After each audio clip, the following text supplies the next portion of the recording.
안녕하세요. 오늘은 2022년 2월 22일 화요일 오늘의 마감 증시, 오늘 증시에 어떤 일이 있었는지 함께 살펴보도록 하겠습니다.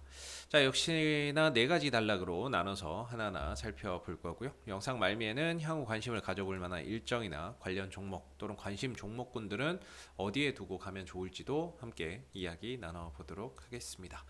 자, 오늘 종합주가 지수는 1.35% 하락 마감이 되었고요. 코스닥도 1.83% 하락하면서 양대 지수가 모두 약세로 마감이 되었습니다. 자, 수급에서는 거래소 시장 개인 홀로 매수를 보인 가운데 외국인들과 기관들이 각각 순매도를 보였고요. 외국인들과 기관들은 현 선물에서 동반 순매도를 나타내는 하루였습니다. 그리고 코스닥에서는 외국인들 홀로 순매도를 보인 가운데 개인과 기관은 각각 순매수의 흐름들을 보인 하루였죠. 자, 사실 어제 미 증시는 대통령의 날로 휴장을 했습니다. 자, 근데 이제 유럽 증시나 이런 부분들이 우크라이나의 어떤 침공 우려, 지정학적 리스크가 다시 한번 부각되면서 큰 폭의 또 하락 흐름들을 나타내는 모습이었고요. 사실 뭐 프랑스가 미국과 러시아의 어느 정도 정상회담을 중재를 하면서 어느 정도 불안감이나 이런 것들이 좀 누그러지는 그런 이제 분위기로 가고 있었는데 갑자기 오늘 우리나라 시간으로 새벽이었죠. 러시아가 우크라이나 동부 지역 두 곳을 뭐 독립을 인정을 했다. 그러면서 러시아 군대 배치를 하면서 전반적으로 지정학적 리스크가 다시 한 번 더 재부각되는 하루였습니다. 그래서 오늘 시초가가 약세 출발 이후에 회복하지 못하고 시가 부근에서 마무리되는 모습이었죠. 그렇다고 해서 뭐 더 떨어지지도 않았어요. 뭐 가격이 뭐 크게 뭐 떨어졌다거나 전저점을 이탈했다거나 이런 것이 아니라 오늘 그냥 시가 시작했던 가격 부근에서 마무리가 되었다라고 볼 수가 있겠죠. 자, 코스닥도 역시나 시가 시작했던 가격 부근에서 위아래 하루 종일 움직이다가 마무리가 되는 그런 이제 모습이었던 것 같아요. 사실 이제 우크라이나발 지정학적 리스크가 벌써 한 두 달째는 계속해서 증시에 이제 불안감을 주고 있는 그런 상황인데 악재나 이런 부분들도 처음에 이제 우리가 모르고 있다가 당할 때에는 굉장히 증시에 큰 충격을 주지만 악재나 이런 것들도 계속 반복되다 보면 더 이상 뭐 악재로서의 의미가 퇴색되는 경우가 많습니다. 그래서 우크라이나발 어떤 그 우려가 벌써 뭐 1월 달에도 그렇고 2월 달에도 그렇고 두 달 가까이 계속해서 증시의 어떤 불안 요소를 만들어내고 있는 악재이기는 한데요. 어느 정도 시장의 투자 참여자들이 다 인지하고 있는 악재이기도 하고요. 오히려 시장에서는 이런 얘기도 나오죠. 오히려 침공, 뭐 러시아와 우크라이나의 전쟁이 일어나면 오히려 뭐 재료 소멸, 불확실성 해소 이런 측면에서 또 올라올 것이다. 이런 이야기들도 계속해서 좀 나오고 있는 부분들입니다. 그래서 사실상 이제 우크라이나에 대한 뭐 그런 우려가 나올 때마다 증시가 변동성을 뭐 유발을 하고는 있는 부분들인데 뭐 이전 저점을 뭐 깨고 내려간다든지 이런 것이 아니라 어떤 가격적인 지지는 이루어지면서 변동성을 좀 유발을 하고 있기 때문에 이전에 비해서 분명 우크라이나발 악재나 이런 것들이 지수에 미치는 영향이 점차 누그러지고 있는 것도 사실인 것 같습니다. 자, 오늘은 삼성증권에서 나온 어떤 보고서 한번 요거를 조금 가져와 봤는데 이전에도 뭐 전 글로벌 전 세계적으로 지정학적 리스크는 상당히 좀 많았던 것 같아요. 근데 핵심은 뭐냐면 충격은 제한적이고 충격은 제한적이고 이후에 또 빠르게 회복을 했다라는 점이 되겠죠.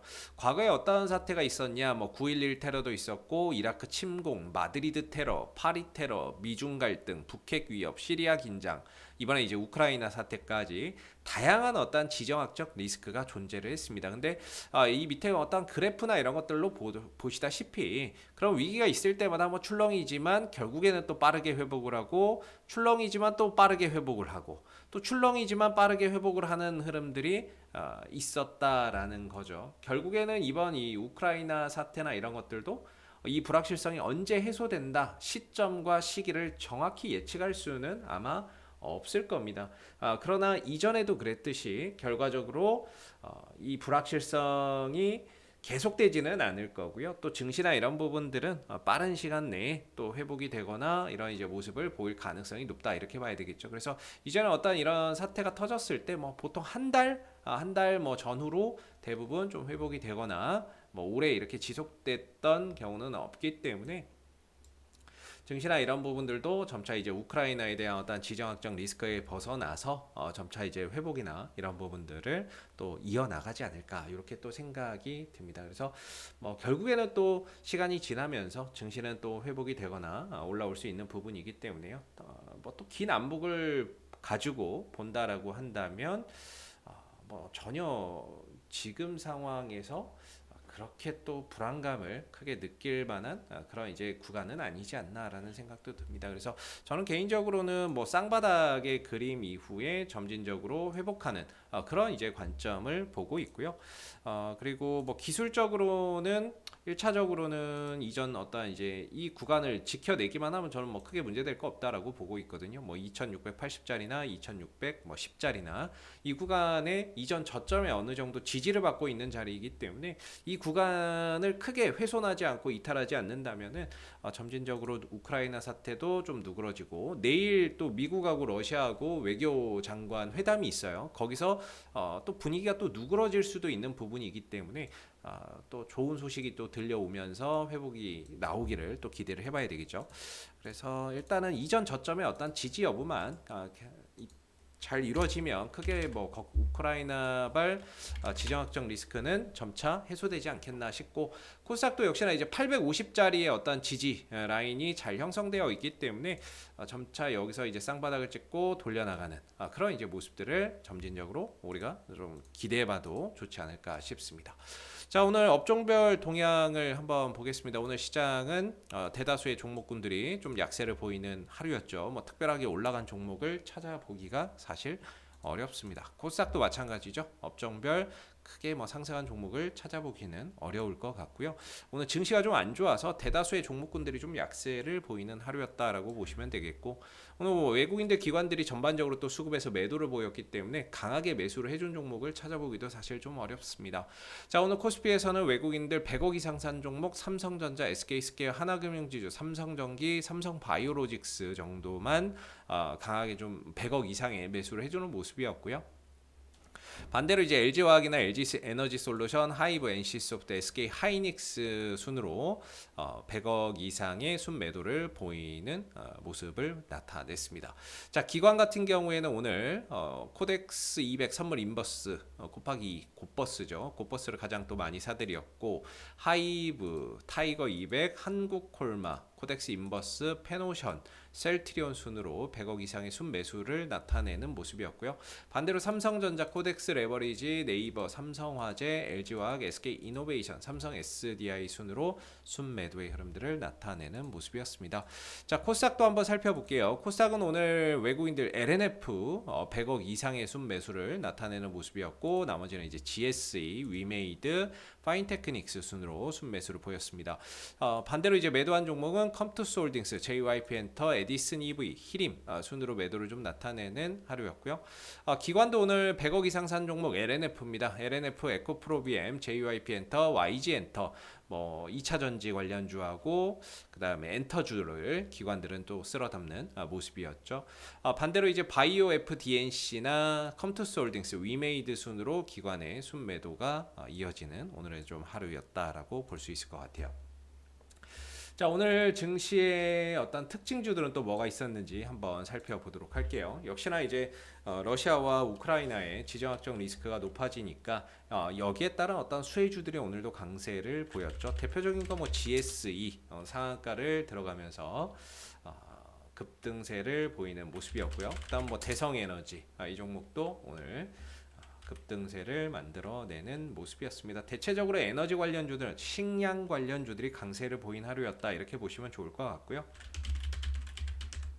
중앙에너비스나 이런 것들도 에너지 관련주로서 강한 상승 흐름들을 보이는 모습이었죠.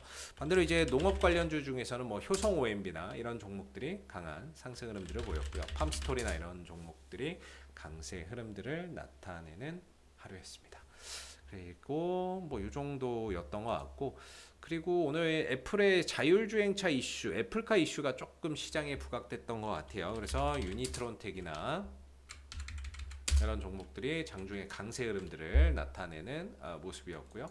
그 다음에 파인디지털 이 종목도 장중에 좀 강세 흐름들을 보였죠. 그 다음에 인포뱅크 이렇게 애플카 관련주들 조금 장중 강세 흐름들을 나타내는 모습이었습니다. 오늘은 사실 뭐 특징주도 별거 없었던 것 같아요.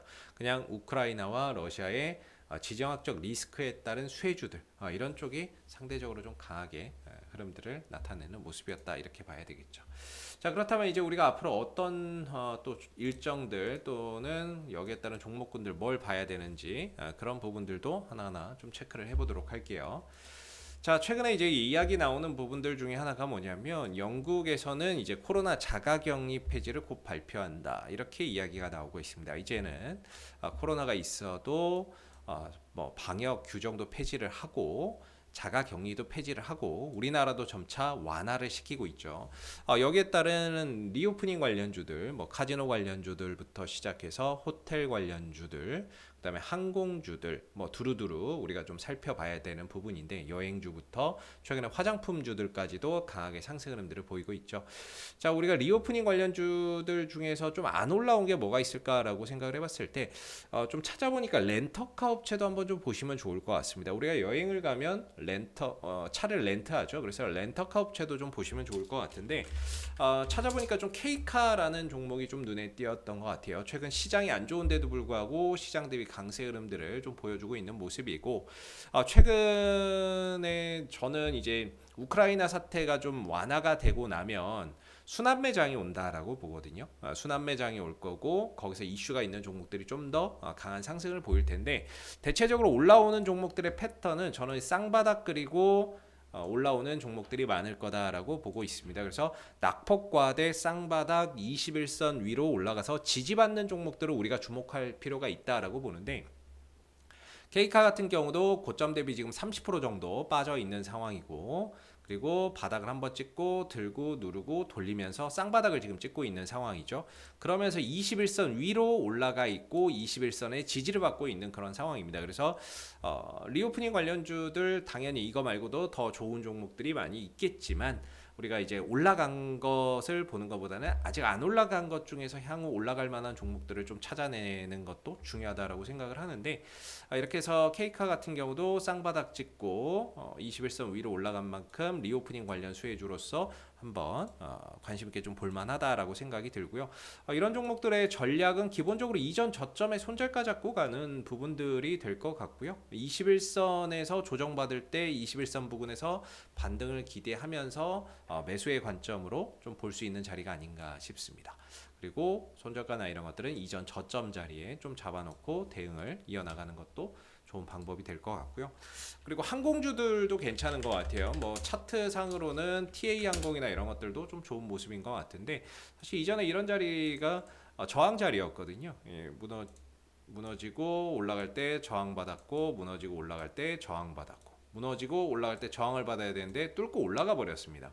그러다 보니까 내려오니까 이 자리가 지금 지지 라인이 되고 있는 부분들인데 아무래도 리오프닝 관련주의 또 수혜주들 항공주들 안 볼 수가 없겠죠. 그래서 항공주들도 아마 이 우크라이나 사태가 조금 완화되고 나면은 순환매나 이런 것들 들어오면서 한 번 정도 올라갈 수 있을 기회가 분명 좀 찾아올 것 같은데 뭐 TA 항공이나 뭐 진에어나 이런 종목들 되게 자리가 괜찮은 것 같아요. 진에어는 조금 이제 역헤드앤 숄더 패턴 이런 자리인 것 같아서 21선과 61선에서 양봉으로 지지받고 되돌림 반등을 한번 좀 기대해 볼 수 있어서 향후에 61선, 21선 부근에서 양봉으로 좀 지지받는 모습들이 나온다면은 한번 이 자리에서 역헤드앤숄더 패턴에서 되돌림 반등을 기대해 볼 수 있는 하나의 눌림목 포인트가 될 수 있기 때문에 이런 부분들도 한번 좀 잘 살펴보시면 좋을 것 같고 그다음에 TA 항공이나 이런 것들도 리오프닝 관련주로서 어떤 저항대나 이런 부분들을 다 돌파를 해놨기 때문에 눌러줄 때는 또 21선 부근 이런 자리나 61선 자리가 1, 2차 지지 라인이 될 수 있는 구간이 될 겁니다. 그래서 여기서 한번 눌러주고 돌릴 수 있는 그런 포인트가 있기 때문에 이런 자리에서 양봉으로 지지를 잘 만들어낸다면 되돌림 반등을 한번 기대해보고 접근할 수 있는 단기적인 포인트는 될 수 있다. 이렇게 볼 수가 있겠죠. 그래서 이렇게 조금 살펴봐야 될 것 같고요. 또 하나 이슈는 저는 이제 싸이월드 이슈는 2월 말까지 계속 된다라고 보고 있습니다. 싸이월드가 지금 이제 한 이번 달 말 28일 정도에 최종 앱 심사가 있다라고 해요. 그래서 이 이슈나 이런 부분들은 2월 말까지 지속되는 어떤 이슈다라고 보는데 시장에 싸이월드 관련주들이 몇 개 있습니다. 대표적인 것이 뭐 다날 이런 종목들이 있겠는데 다날은 아직은 조금 차트가 조금 아쉽지만은 고점 대비 50% 가까이 빠졌고 쌍바닥의 어떤 이런 그림을 그리고 있지만 21선 위로 제대로 안착하지는 못하고 있어요. 그래서 좀 더 시간을 두고 지켜보시되 21선 위로 안착하게 되면 조정시 매수 관점으로 좀 볼 수 있는 그런 종목이 될 것 같고 지금 자리가 이전에 굉장히 좀 저항을 받았던 그런 자리거든요. 그래서 돌파 이후에 눌러줄 때 이 자리에서 쉽게 무너지지는 않을 거라고 보고 되돌림 반등 한 번 정도는 만들어내지 않을까라고 볼 수 있는 자리라서 이 자리에서 지지받고 21선 위로 올라탄다면 싸이월드 이슈도 있고 하니까 어느 정도 기술적 반등 한번 좀 기대해 볼 수 있는 그런 종목이 좀 될 것 같습니다. 그리고 초록뱀 미디어죠. 초록뱀 미디어는 차트가 좀 괜찮아요. 고점 대비 여기도 40% 이상 빠졌고 쌍바닥 찍고 21선 위로 어제 돌파를 시켜줬죠. 그리고 오늘 눌러주는 자리인데 21선에서 지금 지지를 받고 있기 때문에 2월 말 싸이월드 앱 심사나 이런 부분들 또는 싸이월드 일정 이슈들이 부각된다라고 한다면 역시나 이것도 쌍바닥 찍고 21선 지지받고 되돌림 반등을 또 가져갈 수 있는 가능성을 열어두고 볼 수 있을 것 같습니다. 그래서 역시나 이런 종목들은 이전 저점에 손절가 잡는 거고요. 조정시 21선 부근에서 반등 노리고 타점 한번 좀 잡아보고 가면 수익 만약에 빠져서 이전 저점 깨지면 손절하고 나올 수 있는 그런 이제 어떤 패턴의 종목이 되겠죠. 그래서 지금은 저는 그래요. 어차피 우크라이나 사태가 언제 끝날지는 뭐 저도 잘 모르겠는데요. 이 사태가 끝나고 나면 시장에 분명히 순환매 장세가 온다. 어차피 지금 주도주라고 하는 것은 존재하지 않습니다. 대다수의 종목들이 이번 시장 하락과 함께 같이 밀려 내려간 그런 이제 상황이 되겠고요. 그리고 시장이 회복되면서 함께 회복되는 그런 과정을 겪을 텐데 이슈가 있다면 좀 더 빨리 올라오는 거고 이슈가 없다면 좀 더 늦게 올라오는 거겠죠. 그래서 중요한 거는 뭐 이슈 있는 종목들을 보면 더 좋겠지만 패턴 올라오는 어떤 패턴들은 분명히 종목별로 이런 쌍바닥을 그리고 올라오는 종목들이 정말 많을 거다라는 거고요. 기술적인 패턴은 낙폭과대 쌍바닥 21선 위로 올라가서 지지받는 종목들을 계속해서 좀 주시해 볼 필요가 있다라고 보고 있습니다. 그래서 최근에 어떤 이제 마감 시황을 통해서 게임주들 뭐 카카오 게임주나 이런 것들도 계속해서 말씀드리는데 이런 종목들도 결국에는 시장 올라오면서 어느 정도는 회복을 해줄 수 있는 종목이라서 이런 낙폭과대 쌍바닥 21선 지지받는 종목들은 항상 관심을 두고 보실 필요가 있지 않나라고 생각이 듭니다. 자, 이상 오늘의 마감 시황 함께 살펴봤고요. 도움이 되셨다면 구독과 좋아요도 한 번씩 부탁드리겠습니다. 감사합니다.